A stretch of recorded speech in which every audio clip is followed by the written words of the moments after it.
Hello. তো আজকে আমি তোমাদেরকে দেখাবো আমি যেভাবে লঙ্কার আচার করি।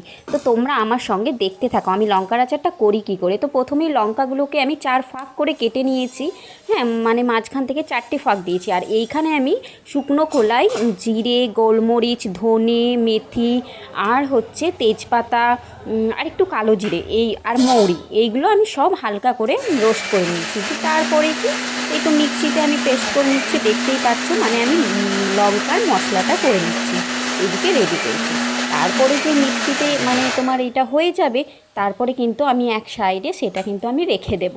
আর অবশ্যই তোমরা কিন্তু মশলাটা ঠান্ডা করে মিক্সিতে পেস্ট করবে। হ্যাঁ, গরম কিন্তু পেস্ট করো না, কারণ মিক্সির বাটিটা খুব গরম হয়ে যায়। তো যাই হোক, এবার আমি কড়াইটা গরম করে নিয়েছি। গরম করার পর আমি দিয়ে দিব সরিষার তৈল।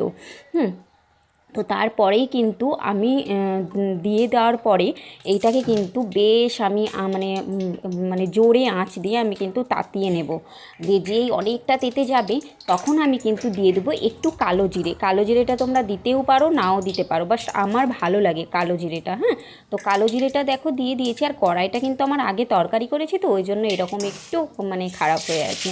তো তারপরেই যে তেলটা গরম হয়েছে, আমি কিন্তু লঙ্কাটা দিয়ে দিলাম। হ্যাঁ, লঙ্কাটা দিয়ে দেওয়ার পরেই নাড়তে থাকবো। লঙ্কাটা কিন্তু তোমরা একটু নাড়তে থাকবে। আর লঙ্কাটা আমি গরম তেলে কেন দিই, কারণ আচারটা না তোমরা অনেকটা দিন ধরে খেতে পারবে। হ্যাঁ, মানে ভালো থাকবে আচারটা, সেই জন্যই কিন্তু গরম তেলে দেওয়া। কাঁচা তেলেও দিলে হয়, কিন্তু কাঁচা তেলে দিলে তোমরা এই 2-3 সপ্তাহ খেতে পারবে, আর এটা কিন্তু 1 মাসের ওপরে খেতে পারবে। তো যাই হোক, তেলটা দিয়ে দিলাম। আর এই তেলটাতে আমরা কিন্তু মানে মুড়ি টুড়ি দিয়ে খাই।